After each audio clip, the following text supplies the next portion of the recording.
Makanya menyikapi ketakutan antara lain bisa kalian lakukan ini. Yang pertama, sadari. Tidak apa-apa orang takut itu alami. Kayak yang kedua, sadari kamu itu takut apa. Coba kamu inventarisir yang kamu takuti apa. Ini kok pekerjaan tidak selesai-selesai, aku ini takut apa sih? Takut capek? Takut kehabisan waktu? Takut apa? Banyak orang bilang sholat malam itu manfaatnya besar. Kok aku males sholat ya? Kok bangun rasanya kok ogah-ogahan? Kira-kira aku takut apa seandainya bangun jam 3 subuh misalnya? Takut paginya ngantuk, takut kesehatan terganggu, takut. Coba dicek.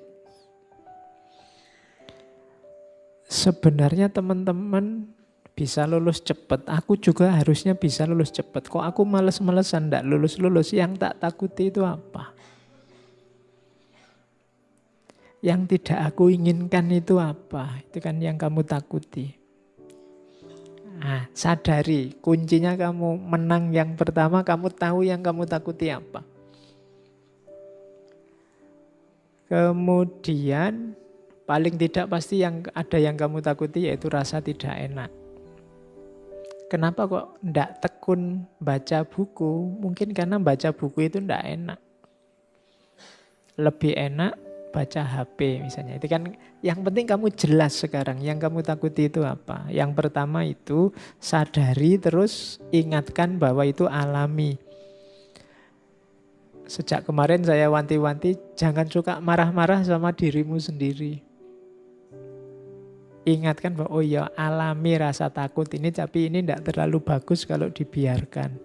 Jadi tidak harus dirimu dimarahi. Terus persiapkan diri, pelajari rasa takutmu dan hadapi, fight tadi.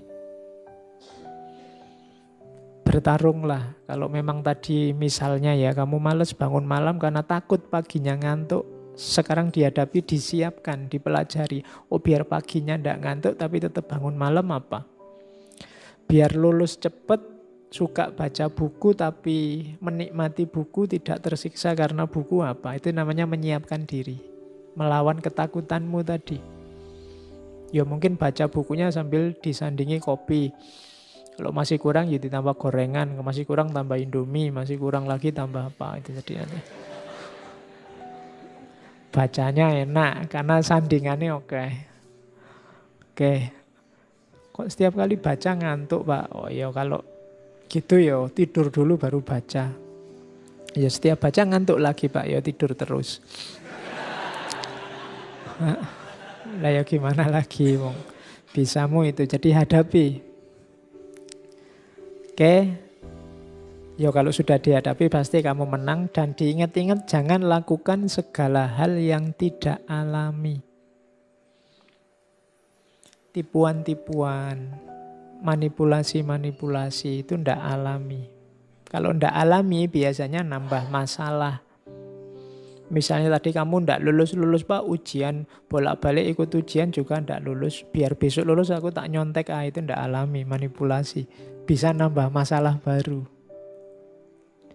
Nembak kok ditolak, saya takut ditolak lagi, Pak. Enaknya ya, poneng dukun apa ya misalnya.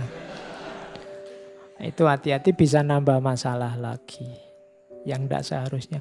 Kok tidak dapat uang, Pak, enaknya gimana biar dapat uang? Ya lakukan secara alami saja. Segala yang tidak alami biasanya nambah masalah. Kan banyak itu kan yang tertipu investasi sekian, nanti dalam waktu sekian kaya raya itu. Yang tidak alami-alami itu biasanya panennya masalah.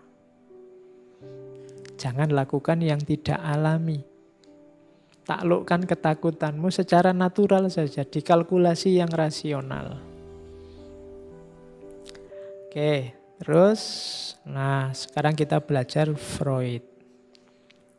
Ada ketakutan, itu katanya Freud adalah ketegangan. Seperti saya bilang tadi ya, tension. Yang mendorong orang untuk menyikapinya. Mendorong orang untuk berbuat sesuatu. Biasanya ketakutan itu muncul, katanya Freud, karena ada konflik antara ego dan superego. Ego itu gampang-gampangannya dirimu sendiri, superego itu lingkunganmu, masyarakatmu. Logika bersama, logika hidup bersama. Ini biasanya ada tension-tension, ketegangan-ketegangan. Itu nanti yang melahirkan kecemasan. Kalau di Freud, takut atau cemas itu ada 3. Yang pertama kecemasan terhadap realitas, takut bahaya yang datang dari luar. Takut dimaki orang, takut disalah-salahkan orang, takut itu disindir orang, takut dikafirkan orang. Itu jenis ketakutan juga. Jadi sumbernya dari luar.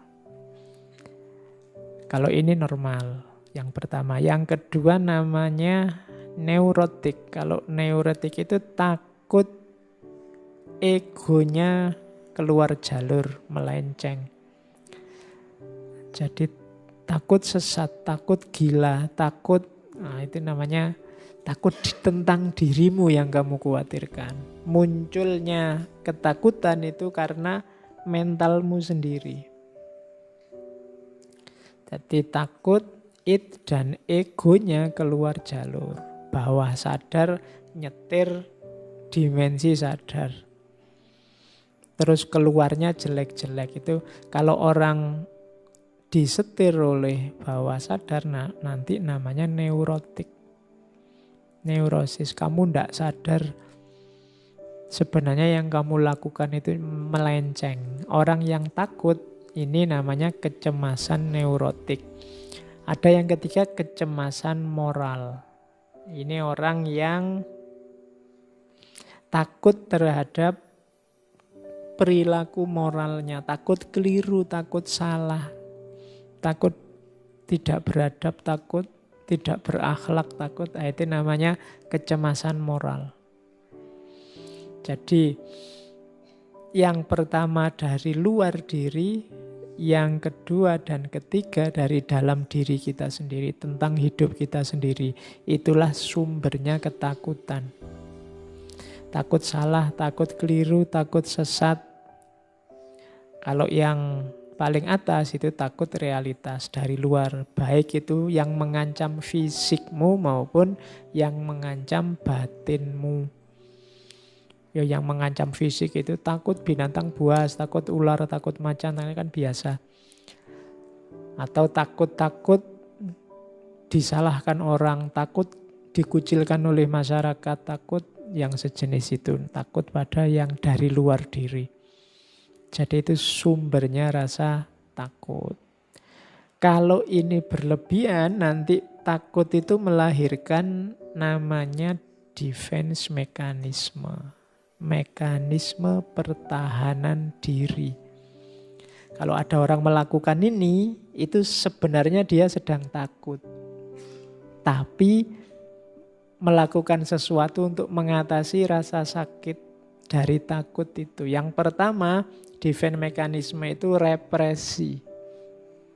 Jadi represi itu menyingkirkan ketakutan itu dari kesadaran, dari perasaan, dari pikiran. Jadi kalau ada orang begini, sudahlah lupakan saja, sudahlah nggak usah diingat lagi, sudahlah, itu namanya represi. Ketakutan itu disingkir-singkirkan. Kalau di Freud, jangan salah, ini tidak hilang loh, tapi masuk ke bawah sadarmu. Lupakanlah, cari saja yang lain. Nah, jangan dikira yang kamu lupakan itu hilang. Dia ada di bawah sadar, kadang-kadang munculnya di mimpi, kadang-kadang kalau ada momen apa kamu teringat dia lagi, kenapa dia tidak hilang, tidak mungkin bisa hilang. Hanya kamu represi saja, kamu singkirkan, kamu tekan dia sehingga masuk ke bawah sadar. Oke, masih ingat ini? Dia sudah kulupakan. Loh, dia masih bisa ngomong sudah kulupakan, berarti masih ingat. Ya, Jadi cuma direpresi. Nggak mau lagi aku ngomong tentang dia, nggak mau lagi, itu direpresi namanya. Oke, itu defense mechanism yang pertama. Gaya kedua namanya reaction formation. Ini memunculkan perilaku yang berlawanan. Jadi defense mechanism, karena takut dia, misalnya kayak tadi loh, takut ketahuan kalau jatuh cinta, terus gayanya kayak ndak suka, gayanya kayak cuek. Kalau ketemu kayak gini, gayanya ndak peduli, tapi nanti diam-diam buka stalking Facebooknya, stalking itunya. Nah, itu reaction formation, menampilkan yang berbeda. Suka enggak? Enggak, ngapain suka yang kayak gitu. Nah, itu sebenarnya defense mechanism. Dianya takut terluka, bebasnya mau, tanggung jawabnya enggak. Akhirnya dia takut sama kebebasan karena kebebasan mengandung tanggung jawab. Oke, ini sabdanya Freud.